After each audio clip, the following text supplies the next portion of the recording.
Bueno, buenas tardes, Benítez. Qué gusto verte, hombre. Hey, Gustavo, qué gusto saber ustedes. Un abrazo. Hermanito, ¿cómo estás? ¿Bien? Bien, bien, ahí dándole, camellando, como dices. Muy bien. ¿Estás pendiente de una conversación? Hay un tema que quiero comentarte. Te llamo mañana o ahora en la noche. ¿Listo? Dale, dale, encantado, hermano. Te cuento. Bueno, les doy la bienvenida a todos. Estamos esperando que termine de entrar más el grupo que vamos a tener hoy. Ya está entrando Natalia, la experta que tenemos invitada hoy. Nos va a compartir un tema muy interesante que salió la última vez que tuvimos un webinar en conjunto con ella y ella misma lo pidió porque tiene el tema muy preparado y es sobre el entrenamiento de fuerza y el impacto que tiene en la salud neurológica. Es bien interesante, inclusive son 4 puntos, 4 temas más bien que tiene programados pero hoy va a colocar, va a exponer dos, va a exponer dos y ya va a entrar. Convocamos a las 3:30, 3:35 para ir organizando el grupo. Ya igual, de igual manera va a quedar grabada todos los temas que ella va a contarnos hoy, va a transmitirnos hoy. Y de todas maneras les paso el acceso para que cuando quieran lo revisen. Y hay un material escrito también que vamos a organizar un ebook con los puntos que nos deje y también se los compartimos al correo. De pronto nos lo dejan en el chat, si quieren lo van escribiendo en el chat para enviarles al correo el ebook después y el acceso a la grabación para cuando quieran revisarla sobre los puntos que deje Natalia.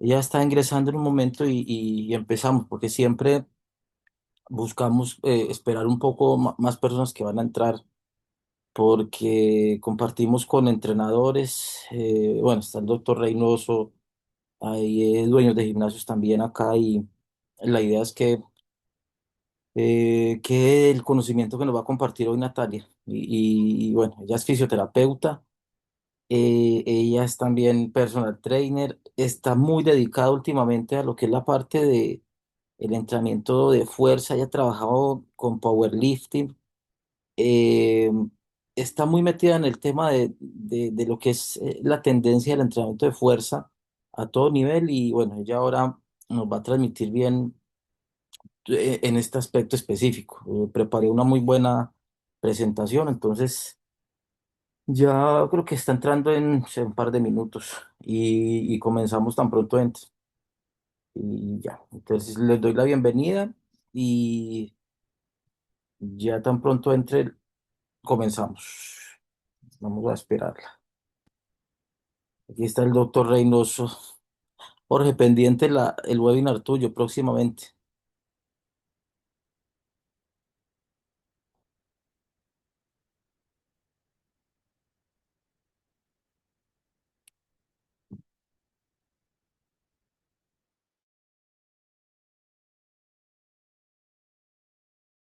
Alberto, ¿cómo estás?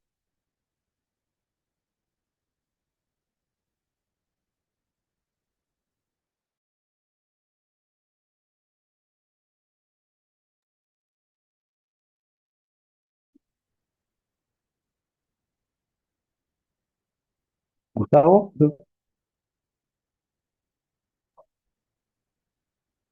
¿Me escuchas?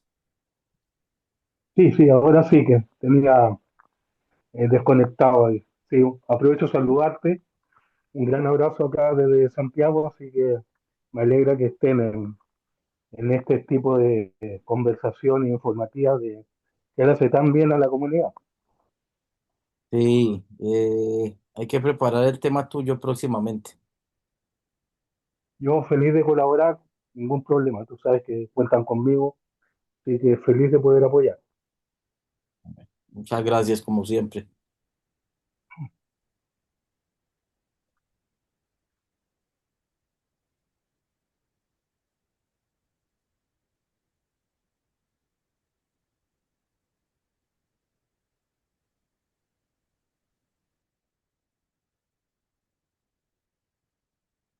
Sí.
Hola Natalia,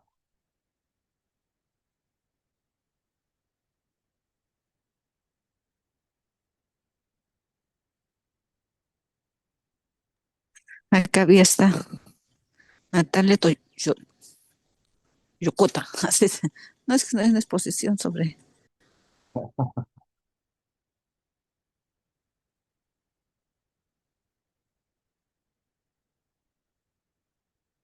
estamos.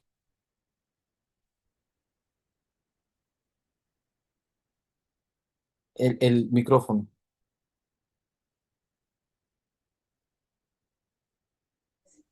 Ahí. No, decía que ya había escuchado a mis pacientes, digo, que esa voz la conozco. ¿Listo? Te damos la bienvenida. Espérate, dame un segundo. Ya, sí, sí, sí, vamos avanzando. Tienes pantalla para compartir. Sí, Comienza. solamente de que un segundo para ubicar el segundo archivo, porque tengo dos archivos. Bien, primero empezamos hasta un poquito antes.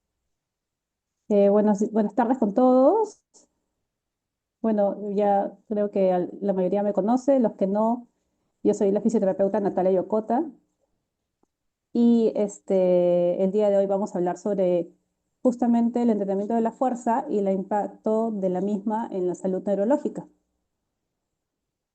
Bien, entonces, pueden hacer las preguntas, por favor, en interno en el momento que deseen. Cualquier duda que pueda ir apareciendo, podemos ir hablando.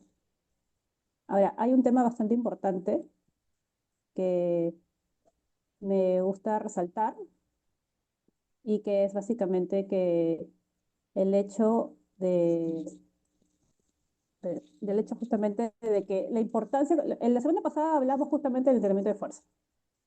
Ahora lo que estamos viendo es justamente el entrenamiento de fuerza, pero la asociación de esta a nivel en el impacto de la neurología. Y bueno, hoy todos somos medianamente jóvenes, creo que por algo estamos todos conectados, algo, ¿no? Todavía estamos funcionales en nuestra cabecita, pero evidentemente va a llegar un momento en que no tengamos esta facilidad, ¿no? Y sobre todo en algunos casos, si es que nosotros estamos condicionados por de repente algún factor genético, ¿no? Entonces, si ese es el caso, no es el fin, se puede manejar. Entonces, si ese fuese el caso, son cosas que uno puede ir, ir trabajando. Bien, ahora sí, vamos a ir tengo todas las presentaciones, vamos a ver. Voy a compartir mi pantalla.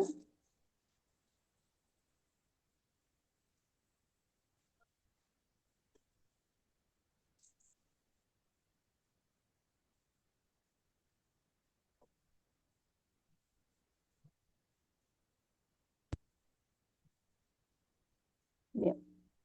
Eh,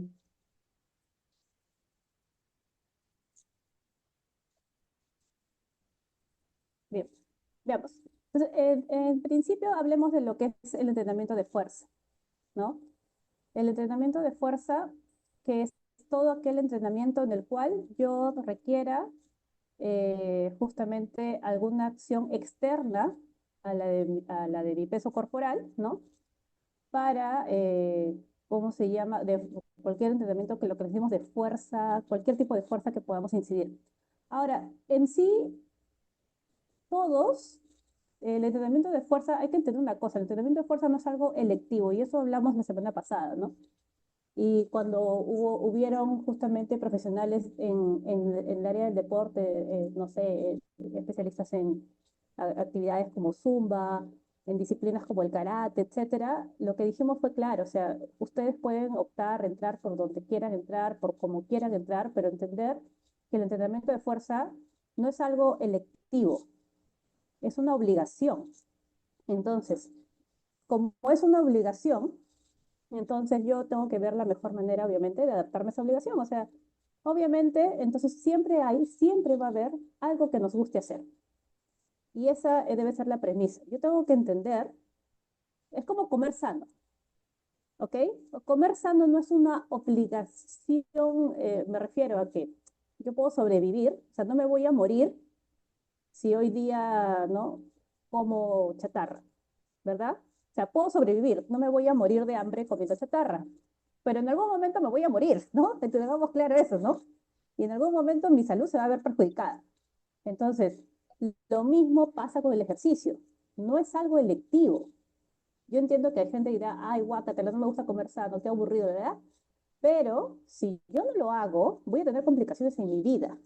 Y lo mismo sucede con el entrenamiento de fuerza. No es algo electivo, así como que ya, yo puedo estar bien, estar de repente algún periodo que quiero descansar, etcétera, se puede, pero tengo que entender que tengo que encontrar la manera de hacerlo. Desde ahí partamos, ¿ok? Bien.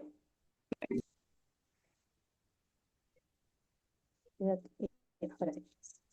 Ahora, ¿cuáles son los beneficios generales del entrenamiento de la fuerza?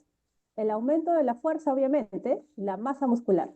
Incremento la densidad muscular, mejoro la función, obviamente, y como dice acá, es especialmente importante en adultos mayores.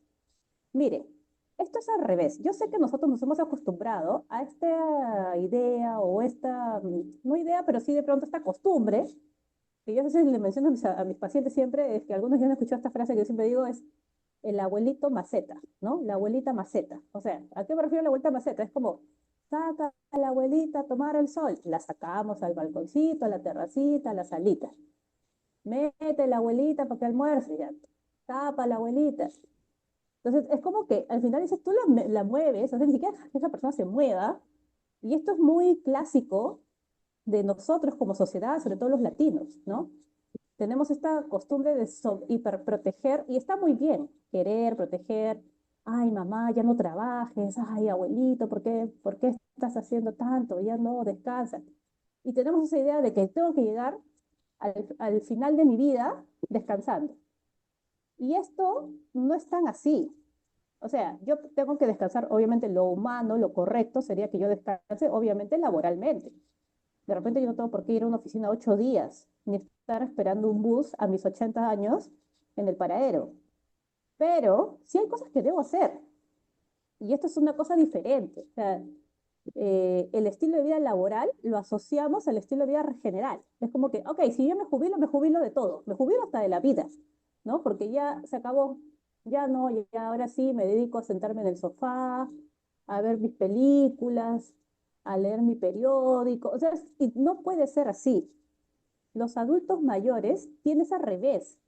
Cuando, para los que son curiosos o quieren analizar, o los que ya, profesionales de acá de la salud y del ejercicio que están aquí y lo saben, es que cuando leemos incluso las consideraciones para el entrenamiento de la OMS, de la Organización Mundial de la Salud, ¿qué te dice?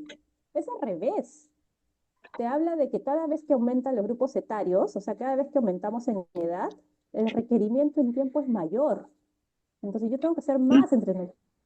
Miren, y la OMS, para los entendidos, sabemos que la OMS es bastante, por decirlo bien, benévola, por decirlo así, ¿no? O sea, no es tan exigente en sus rangos. Y aún así te dice eso, imagínense. Entonces, es al revés. Y como yo también incluso les digo a mis pacientes mujeres, y pasa lo mismo también por ser mujeres, estamos asociados que la fuerza lo tiene que hacer solo los hombres.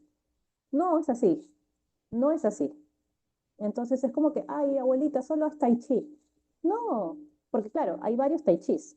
Yo sé que hay tai chis y me van a decir, no, existe el tai chi, que sí, hacen hasta con armas y no sé qué, ya, pero eso no lo hacen los adultos mayores acá. No es el clásico tai chi que hacen en el parque, en el centro adulto mayor de sus municipalidades. Entonces, tienen que hacer ejercicios de fuerza.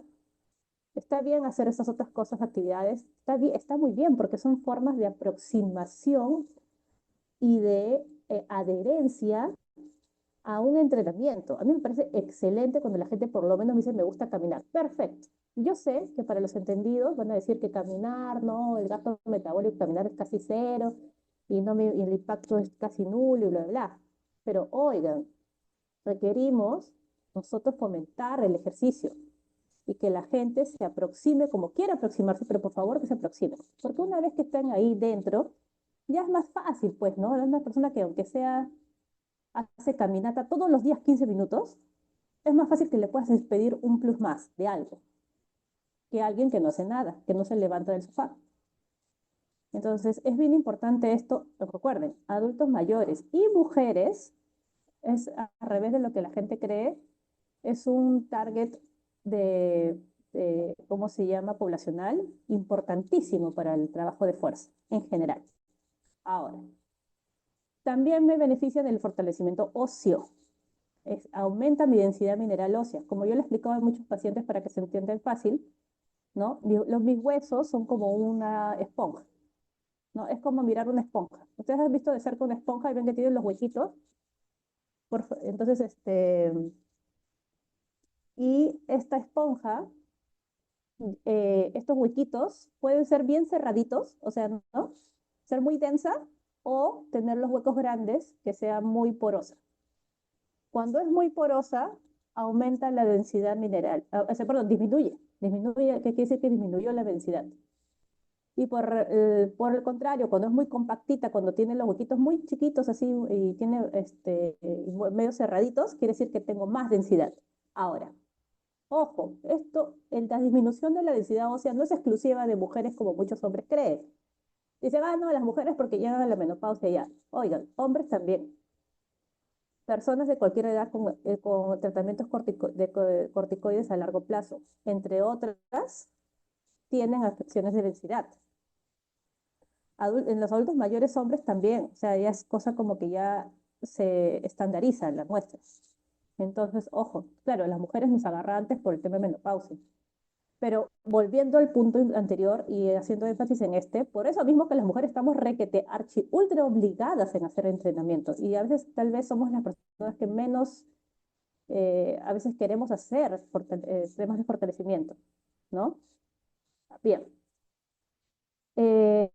Porque como les decía, si es una esponjita, esta densidad va a ser comandada por el impacto, las fuerzas que sobre el hueso incidan. O sea, el hueso va a ser más denso si es que recibe fuerzas sobre él.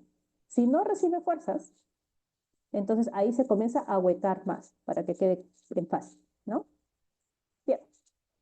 Prevención de lesiones, evidentemente, al tener estructuras más fuertes, más estables, voy a reducir el riesgo de cualquier tipo de lesión en los adultos mayores, obviamente el riesgo de caídas, ojo, caídas es un síndrome en el adulto mayor. O sea, los adultos mayores se caen tanto que eso ya es un síndrome. O sea, para que tengan en cuenta.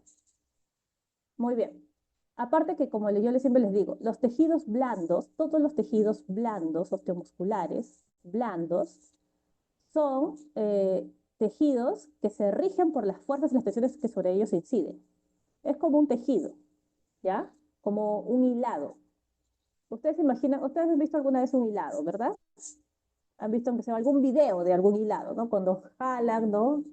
Y los hilos están derechitos, tensos, bacán, ¿no? ¿Se imaginan si no hubiese esa tensión en los hilares? A la hora de hilar, ¿qué tejido te saldría? Todo chueco, mal hechos, ¿no es cierto? Lo mismo aplica para justamente el entrenamiento para los tejidos, para los tejidos blandos. O sea, ligamentos, tendones, músculos, entre otros, requieren tensión.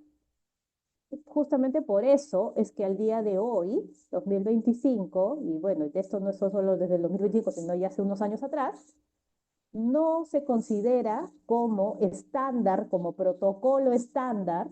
Protocolo es como la ley general. ¿Puede haber excepciones? Obvio que sí, pero la ley general, esos son los protocolos, no incluyen reposo absoluto. Y más bien ejercicios graduales, etcétera, como lo quieran poner, pero sí contemplan el movimiento. ¿Por qué? Porque yo tengo que moverme para que esas estructuras se regeneren, si no, no se regeneran. ¿Ok? Bien. Ahora, tengo beneficios, obviamente, a nivel de metabolismo. Hay beneficios muy claros. 7% de esto no lo digo yo, esto es un compilado de estudios, ¿no? que los que quieran, yo les puedo hacer llevar los estudios de la bibliografía del contenido que les estoy mostrando. Todas las bibliografías del día de hoy puede estar al alcance de todos ustedes y todo lo que les estoy mostrando está armado en función de bibliografía, por si acaso. Ahora, eh, los beneficios metabólicos. 7% de aumento del metabolismo basal, ¿ya? Esto quiere decir que mi cuerpo va más rápido aún en reposo si es que el ejercicio es como darle cuerda. Yo le doy cuerda y mi cuerpo, digamos, mi metabolismo por dentro sigue, sigue aceleradito, ¿no? Y puedo aumentar eso hasta un 7%, depende. Mejora la sensibilidad a la insulina y en 40%, sobre todo el riesgo de diabetes de tipo 2, ¿no? Obviamente los diabéticos y cualquier persona que tenga en realidad resistencia a la insulina, déficit de sensibilidad, etcétera, etcétera, todos los tipos de trastornos asociados a la insulina y glucosa están obligados a hacer ejercicio. Y el consumo, obviamente, de oxígeno, el EPOC prolongado, justamente el ejercicio, el consumo de oxígeno post ejercicio se mantiene elevado, ¿no? Y esto aumenta, ¿no? La quema calórica, es decir, ¿no? La beta oxidación también de las grasas. Entonces, obviamente, entre otros, tenemos que, como dice el cuadrito arriba, incremento en la masa muscular, ¿no?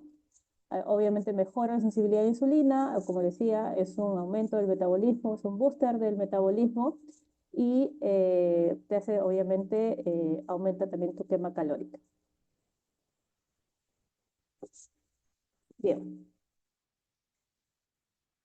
Y estoy tratando de, a ver.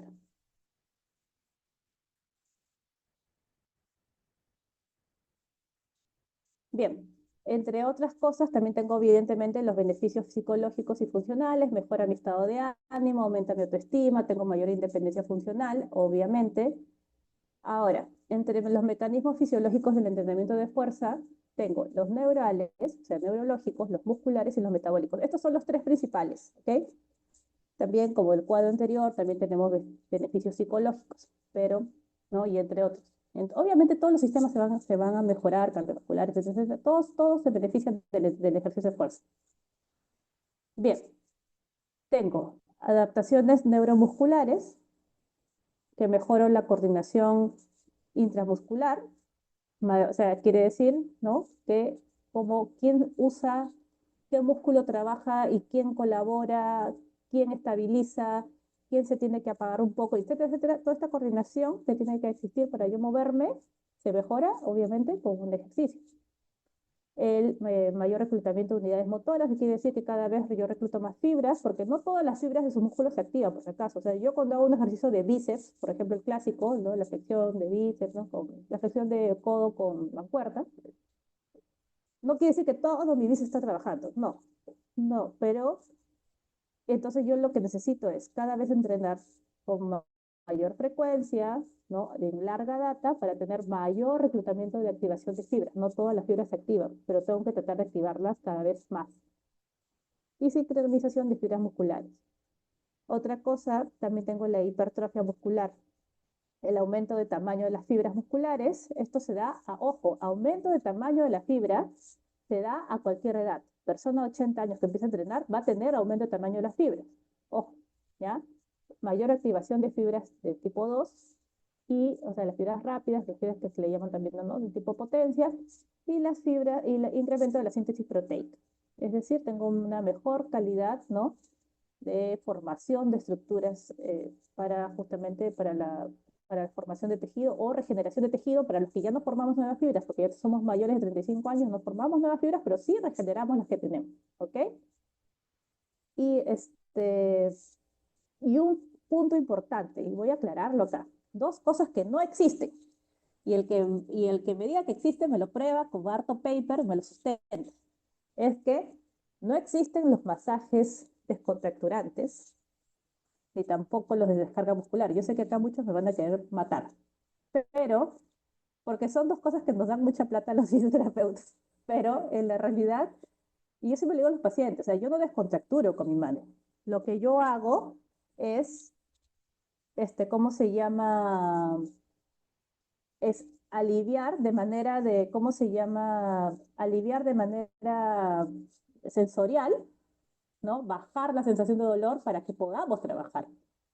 Pero la contractura muscular es un mecanismo que se controla desde la corteza frontal, desde el cerebro. Yo no la controlo con el músculo. El músculo solo es el órgano efector de la contracción. Entonces, no es el que organiza el movimiento. El que organiza el movimiento lo tenemos arriba. Entonces, si yo te masajeo, se siente rico, te relajo, es temporal.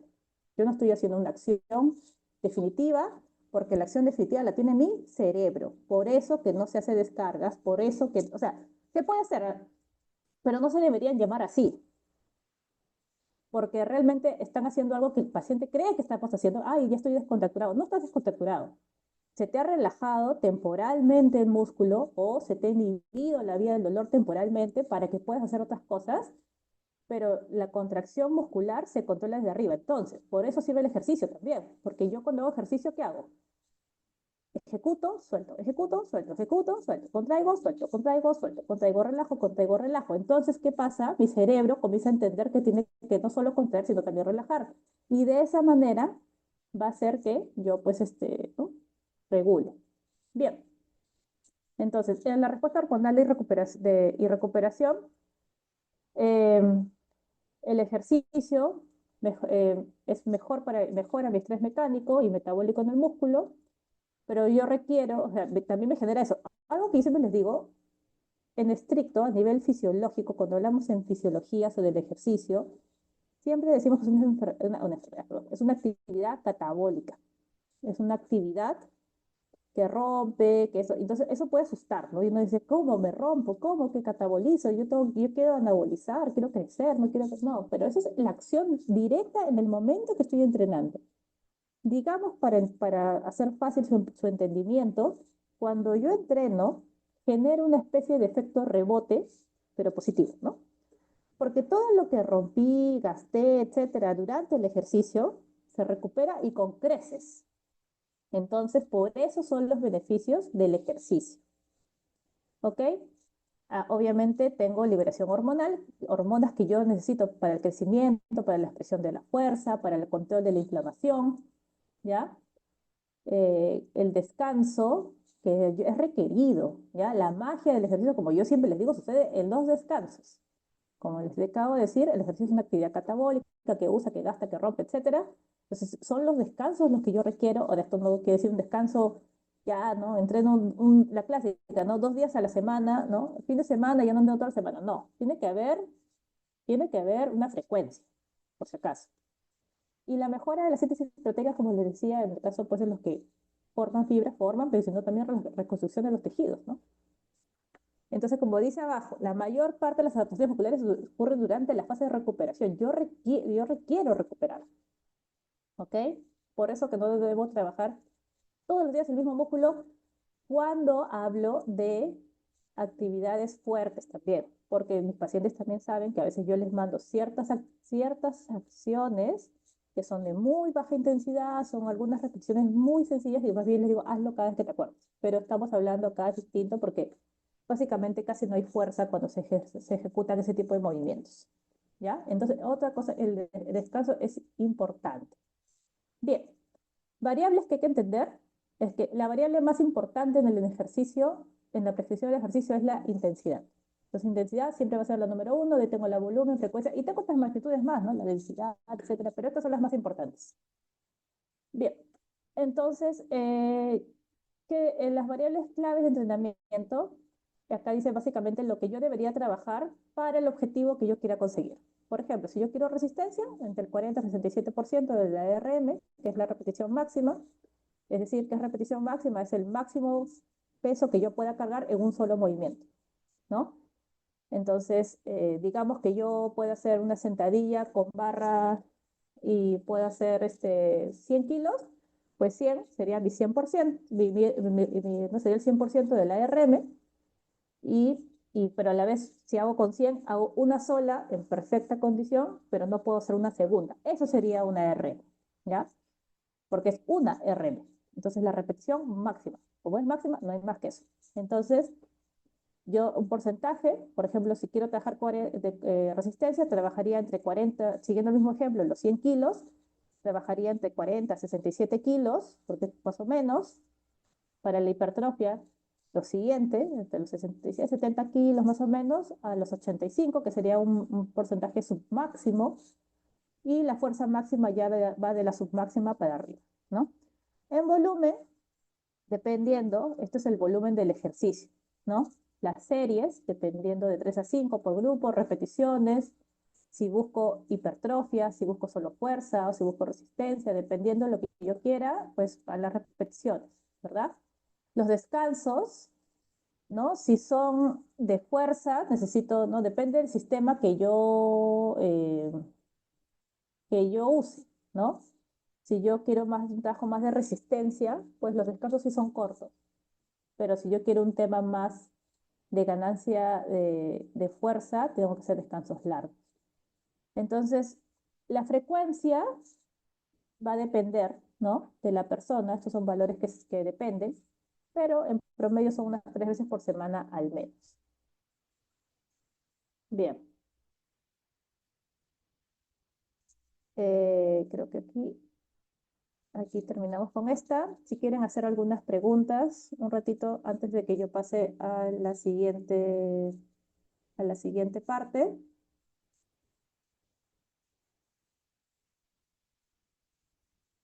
O si no, estamos bien.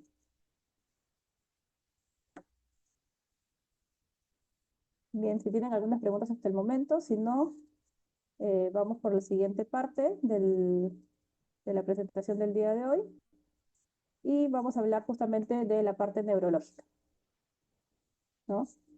Entonces, a ver, como les decía, el ejercicio de fuerza es importante por todas las cosas que hemos visto, es importante en todo tipo de sistemas, es importante en todo lo que hace, pero también, en este caso, como lo que nos ha reunido el día de hoy, es hablar del impacto en la parte neurológica, ¿ya? Entonces, el cerebro es un órgano bastante complejo. Recordemos que nosotros tenemos la función así, es más, o sea, un procesador, con toda la tecnología que ustedes han visto, que ahora están de moda, pues, ¿no? Las IA, ¿no? Los bots y bla, bla, bla. eh, la potencia de nuestro cerebro, ¿no? No tiene comparación. Entonces, actualmente no hay un procesador a la fecha que se iguale a un cerebro promedio, porque nosotros tenemos, es como un montón de microprocesadores que están formando el gran procesador que es nuestro cerebro. Microprocesadores que están encargados de diferentes funciones. Entonces nosotros tenemos la capacidad, por ejemplo, de aprender, ¿no? De procesar información, de razonar, de resolver problemas, etcétera, etcétera. Entonces nuestro cerebro funciona a 1000 por hora. Entonces es un órgano, a eso nos referimos con plástico, ya no quiere decir que sea no de plástico, evidentemente, pero es un órgano plástico, es decir, que tiene plasticidad, ¿ok? Y el entrenamiento del ejercicio mejora la neuroplasticidad, que es esta capacidad que tiene, ¿no? De adaptarse. Por eso es que personas, por ejemplo, con infartos cerebrales, no todas, ¿no? Pero hay personas que tienen incluso, algunas que se nota porque tienen microinfartos, otras que tienen infartos, por ejemplo, no sé, perdieron la capacidad de caminar porque justo el infarto es muerte. Murió una zona del cerebro, por ejemplo, que les permitía caminar y después, bueno, por entrenamiento, fisioterapia, etcétera, lograron volver a caminar. ¿Y cómo? Pero si la zona, ¿no? encargada del caminar se murió. ¿Cómo vuelve a caminar? Porque mi cuerpo, ¿no? Mi cerebro tiene la capacidad de adaptarse.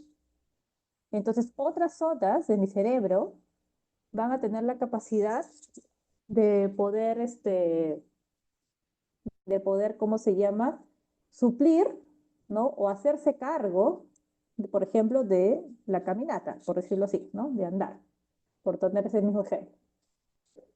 Entonces, en la neuroplasticidad yo tengo estos tres ítems, ¿no? O tres pasos, si lo quiero ver así, ¿no? Tengo la adaptación, el aprendizaje y la recuperación. Y estas son las bases, por ejemplo, para nosotros los fisioterapeutas, para todos nuestros protocolos, para todo lo que hacemos, ¿no? Nos basamos en esto. Entonces, la capacidad de adaptarse, porque como les digo, por ejemplo, yo no soy neuro, no veo temas neuros importantes, ¿no? Por ejemplo, lo que acabo de mencionar, ¿no? Un paciente que tenga infarto cerebral, etcétera, no son casos que yo veo muchos pacientes traumatológicos, deportivos, etcétera, metabólicos incluso, pero sin embargo, vamos de la mano con esto, ¿no? Lo que estamos buscando aquí es que tenemos que cambiar un poco el chip, tenemos que hacer que nuestro cerebro crea ciertas cosas, que nuestro cerebro considere otras cosas, ¿no? Pero que el cerebro al fin y al cabo esté ahí, ¿no? Requerimos que este cerebro reaccione y tenga la capacidad de adaptarse, como lo que les acabo de decir, masajes descontracturantes, ya los acabo de aclarar. Nosotros no descontracturamos. O sea, nosotros los fisioterapeutas, con nuestras manos no tenemos la capacidad de descontracturar. Como les vuelvo a repetir, es una acción temporal, placentera, etcétera, y vamos a atacar otras cosas, como la vía del dolor y a nivel sensorial. Como yo siempre les digo, mira, sí, estás contracturado, sí, te voy a bajar un poco, pero ¿para qué? Todos mis pacientes saben que siempre finalizamos con ejercicios, porque lo que yo quiero es que la persona haga lo que es realmente útil, lo que realmente funciona, que vendría a ser el ejercicio. Entonces, esta adaptación me va a permitir cambios, pero también me va a permitir aprender. ¿Y aprender qué es? ¿Memorizar? ¿Razonar? No, eso lo estamos hablando desde el punto de vista académico, pero en general el aprendizaje para nivel cerebral ¿qué es formar nuevas conexiones. No importa qué aprendas, la idea es, hay que entender que las neuronas funcionan como raíces, extienden sus dendritas, sus raícitas, tienen unas raícitas y se pueden comunicar entre ellas. Es como que yo te doy la mano, ¿no? Me doy la manito, es como que abrir mis bracitos, ¿no? Con mis manos abiertas para agarrarle la mano a otra persona. Eso es el resumen fisiológico del aprendizaje. Es cuando las neuronas tienen la capacidad de extender sus bracitos y agarrarse de otros. Cuanto más me agarre de otro, más aprendizaje estoy haciendo, ¿ok? Por eso que es formar nuevas conexiones. Y esto me sirve, como lo que acabo de decir el ejemplo anterior, de que no caminaba y ahora puedo caminar, cosas así, es porque obviamente esto me sirve para la recuperación, que es reparar algo tras una lesión, ¿no? O la clásica, por ejemplo, todos tenemos pacientes, y yo también los he tenido, ¿no? Hay pacientes, por ejemplo, que tienen problemas neurológicos clásicos como parálisis facial. Particularmente yo también he tenido parálisis facial, yo creo que muchas personas o conocemos o hemos tenido parálisis facial. En mi caso, recuperación, ¿no? Prácticamente total, diría, ¿no? Entonces siempre va a quedar una leve simetría, no siempre, ¿no? En mi caso, no es que no hay simétrico al 100%, ¿no? Entonces es como, puedo hacer de todo, ¿no? O sea, y no sé, no tengo ninguna evidencia de eso, por ejemplo. ¿Pero por qué? Porque obviamente pasé estos procesos, ¿no? Me adapté, aprendí, no yo, sino mi cerebro, ¿no? Formó nuevas conexiones, en este caso, esta vía nerviosa, y se pudo dar la recuperación, porque al fin y al cabo es un par craneal que le pertenece al cerebro y que obviamente está sumamente, tiene estos procesos sumamente establecidos o preestablecidos. Entonces se puede, ¿no? Se puede lograr mucho, por eso que lo más importante aquí es el ejercicio, ¿ya? Y estos cambios se pueden dar con relativa facilidad, ¿no? Entonces, ahora, cuando hablamos del entrenamiento de fuerza, ¿ya? Y estos puntos importantes, sobre todo, por favor, profesionales de la salud, del ejercicio, anoten esto, anoten a este factor, ¿ya? Eh, el BDNF es un factor trófico. Este es es un factor que justamente es un factor neurotrófico específicamente, es una proteína, ¿ya? Y cuando se acuerdan que por ahí hemos visto hace un ratito cuando hablamos de síntesis proteica del ejercicio mejora la síntesis proteica, pues también mejora esta síntesis proteica del BDNF, ¿no? Y este BDNF tiene una función clave para justamente la función cognitiva. Es clave el BDNF. Y se ha demostrado, y hay muchos artículos, si ustedes van a buscar ejercicio y BDNF, y les va a salir un montón de artículos científicos que comprueban que justamente el ejercicio mejora la producción y liberación del BDNF, lo que mejora la función cognitiva. Incluso, y es parte de esto, también se le atribuye no solamente a la serotonina, que todos hemos escuchado alguna vez que el ejercicio pues libera serotonina y nos hace felices, pero también el BDNF también mejora el estado de ánimo, ¿ya? Y hay un factor importante con el BDNF, o un punto importante con este factor, porque el BDNF es un factor, es que justamente está muy relacionado con la protección contra el daño cerebral, el deterioro cerebral. Entonces, por ejemplo, las demencias, todas las demencias, entre ellas el Alzheimer, que es tan conocido, porque hay varios tipos de demencia, las demencias que se suelen darse sobre todo, ¿no?, en adultos mayores, ustedes también analicen a los adultos mayores que les ha dado. Entonces, normalmente, estos adultos mayores, ustedes me van a decir, no, yo tengo un tío que hacía ejercicio, pero igual le dio. Ya, son casos específicos, pero estamos hablando del grueso poblacional con este tipo de patologías. Son personas sedentarias, con una mala alimentación, en la mayoría de los casos. Entonces, porque obviamente también hay una relación, dicho sea de paso, con el consumo de azúcares, sobre todo los procesados, y las demencias también. Entonces, un factor negativo, ¿no? Pero bueno, el BDNF tiene que ver bastante porque, ¿cómo se llama? Como les digo, tiene un factor protector. Entonces, ayuda a proteger las neuronas justamente del daño, promueve, por tanto, la neuroplasticidad, ¿no? Forma nuevas conexiones. Entonces, el ejercicio, pero hecho de manera regular, mejora. Y ahora, el ejercicio aeróbico, en este caso, ha demostrado tener un poquito más de eficiencia que el ejercicio anaeróbico. Eso no quiere decir que el ejercicio anaeróbico no lo prueba, también lo prueba, pero obviamente más el aeróbico, eso es lo que se ha demostrado en los estos. Entonces, por eso también cuando hablamos de cuál es mejor, ejercicio anaeróbico o ejercicio anaeróbico, como un versus, ese versus puede existir, man, hay que encontrar el equilibrio. Si a uno, y ahí vamos también un tema de gustos, ¿no? Hay gente que le gusta hacer más aeróbicos, pero eso no quiere decir que no hagas tus ejercicios anaeróbicos, ¿no? Y hay viceversa, hay gente que le gusta, en las cuales me incluyo, yo no soy muy hincha del aeróbico, pero sin embargo lo hago, ¿no? Lo hago un poco de HIIT, hago siempre un poco de cardio, aunque sea hago cardio suave, aunque sea para el enfriamiento. O sea, algún momento lo puedes usar, eso también he dicho ese paso, siempre se puede usar. Entonces, el HIIT específicamente no es un aeróbico, yo sé, pero lo mencionaba porque hay que utilizar como que de preferencia, hay que activar siempre casi todos los sistemas, ¿no? Un anaeróbico lactásico, un anaeróbico alactásico, un aeróbico, ¿no? Entonces, tratar de usar entonces, durante nuestro entrenamiento, nuestra programación de entrenamiento, todos los beneficios que podemos sacarlo al usar, ¿cómo se llama? A través del ejercicio. Entonces, el BDNF es clave, ¿no? Ahora que está de moda, que los chicos siempre dicen no sé cuánto es clave, bueno, para nosotros el BDNF es clave, ¿ya? Y entonces, otra de las cosas que está demostrado es justamente la neurogénesis del hipocampo. ¿Qué es génesis? Creación, ¿ya? Y la neurogénesis sería pues la creación de nuevas neuronas, ¿no? ¿Por qué es importante la neurogénesis hipocampal? Porque en el hipocampo dan procesos cruciales relacionados a la memoria y al aprendizaje. Y ojo, se ha estudiado esto en personas adultas mayores, también se da. O sea, no crean que el adulto mayor, ya fue, ya chao. No, el adulto mayor también hace neurogénesis hipocampal. ¿Ya? Es más, hay estudios de neurogénesis hipocampal en adultos mayores. O sea, está demostrado. Y esto es importante porque justamente lo que hemos hablado, de prevención de demencias, porque son cruciales justamente para la memoria y el aprendizaje.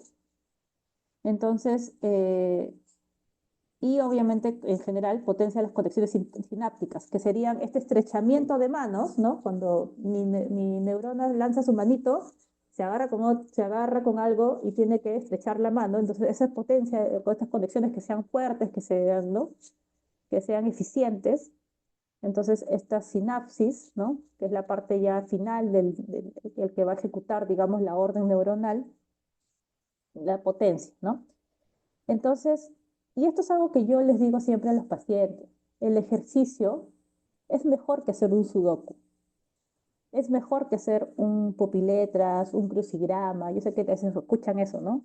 Ah, y aprende un nuevo idioma, descárgate el Duolingo, haz sudoku, juegos de memoria, bla, bla, bla. Y está bien, si te gusta, a mí me encanta hacer esas cosas también, pero hay cosas más importantes, hay cosas más eficientes. No también todo como importantes, pero si vamos a hablar de eficiencia, sí, eficientes. ¿Y por qué? Porque cuando yo ejercicio tengo que tener en cuenta muchas cosas. Y tengo que tener control, tengo que tener concentración, coordinación. O sea, mi cerebro está activándose por todos lados.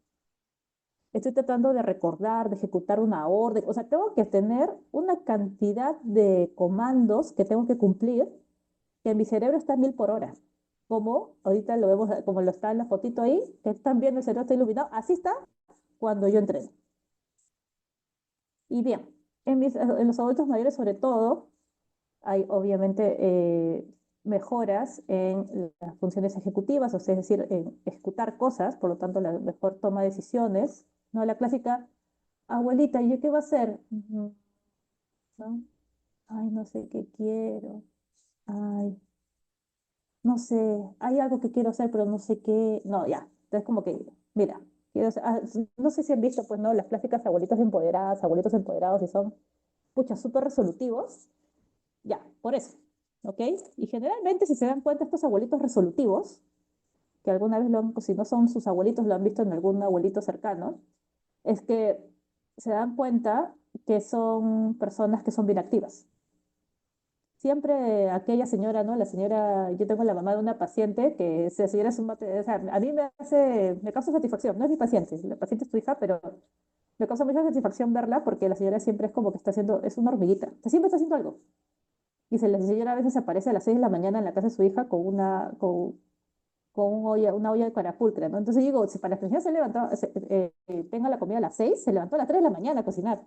Y verán, ah, la que abuso, sí, pero es que la señora lo hace porque ella quiere. Su hija siempre le dice, ponte descansa, y ella no descansa. Y es como que, o a veces se parece, ¿no? Con un arroz con pollo, así, entonces dices, ah, la señora, y la señora para acá, para allá, este, ah, es Día del Padre, hago queques para ti, para todos, invito a todo el mundo, y esa desaparece como con 25 cupcakes y así, y es como que dices, ah, la señora, pero la señora tú la ves y es una persona adulta mayor, súper resuelta, súper funcional, vive sola y ella, pucha, es brutal el nivel de independencia que tiene, ¿no? Y por ejemplo acá si tenemos que calificar, pues en función ejecutiva 20, ¿no? Definitivamente. También la memoria, por lo mismo que les digo, por lo que hemos hablado ahorita del BDNF, de justamente la función hipocampal, hay mayor retención y acceso a nuevas informaciones. Y en la parte preventiva, y esto se los digo sinceramente, si ustedes tienen familiares con demencia, cualquier tipo de demencia, mi papá tuvo demencia, mi abuelito tiene demencia, tuvo Alzheimer, la abuelita, ¿sí? Ustedes, su seguro de vida es entrenar. Entonces, más aún para ustedes, ese tipo de personas es una obligación entrenar. Entonces, como les decía, tengo estos mecanismos, ¿no? La activación de la corteza motora, lo que les digo, la corteza motora controla el movimiento y también la contracción muscular. Vuelvo a lo mismo, por eso que el verdadero descontracturante es nuestro cerebro. Una protección neuronal, ¿ya? Entonces hay mejor calidad con la conducción nerviosa de las neuronas, aumenta, con lo que hablábamos hace un ratito, la génesis sináptica, ¿no? La neurogénesis, que es la formación, ¿no? Nuevas, eh, nuevas esta es plasticidad cerebral, de nuevas neuronas, sobre todo en el nivel del hipocampo, que está demostrado, ¿no? Y la regulación de neurotransmisores, como la dopamina y serotonina, y si volvemos también, bueno, que no es un neurotransmisor en sí, sino un factor, pero también funciona parecido, es el BDNF, ¿no? Bien, entonces el ejercicio, todo esto está demostradísimo a través de múltiples estudios que ya se tienen años haciendo y hay mucho más que hablar, pero hemos querido nosotros hacer una pequeña primera parte, no tanto pequeña de repente, pero sí una primera parte para hablar de estas partes y entonces podemos abordar de repente un tema más profundo, pero este, lo que sí, el ejercicio mejora la conexión, como lo mismo que les he dicho, mejora la conexión entre redes, optimiza la atención y la memoria y mejora el procesamiento emocional. Entonces, el ánimo, porque la clásica es de que a veces también va pasando el tiempo y esto también lo mencioné en la charla anterior, en la conferencia pasada, es de que justamente el, en los pacientes psiquiátricos hay información, ¿no? Y hay proyectos que se han realizado, como les dije, no sé si todavía se sigue haciendo, pero incluso en la Herrera hay, o sea, hay fisioterapia y hay programas específicos para ciertos tipos de pacientes y mejora la adaptación a adherencia, perdón, a los tratamientos farmacológicos, mejora la efectividad de los mismos, mejora también muchas veces la misma sintomatología, la misma patología, ¿no? A través de, justamente por estas razones que estamos hablando, porque el ejercicio a nivel cerebral estabiliza muchas cosas, mejora muchas cosas. Y por ejemplo, ¿no? Por decir un ejemplo ligero, por ejemplo, el caso de la depresión, se sabe que muchas veces hay depresiones que son orgánicas, es decir, hay un factor real para tener depresión, o sea, o sea, no digo perdón, me corrijo y me disculpo también, no quiere decir que los otros factores no sean reales, a lo que me refiero es que hay un factor orgánico. A veces yo no, digamos, no tengo la capacidad de producir tanta dopamina o tanta serotonina, o a veces la conexión, ¿no? Esto de darnos las manitos, el estrechamiento de las manitos, digamos, a nivel de la neurona, no es tan eficiente, entonces no hago tan buena conexión y entonces no pasa bien estos factores, ¿no? Estos neurotransmisores no pasan bien, entonces no excitan al final como tienen que generar la excitación que deberían generar y yo no tengo esa respuesta y por lo tanto me deprimo, ¿no? Entonces se ha visto también, dicho de paso, cómo el ejercicio mejora esto. Se ha visto que pacientes pueden manejar muy bien la depresión, incluso en algún momento de su tratamiento, cuando tienen que ya prescindir, perdón, del tratamiento farmacológico, se les sigue recomendando la actividad física.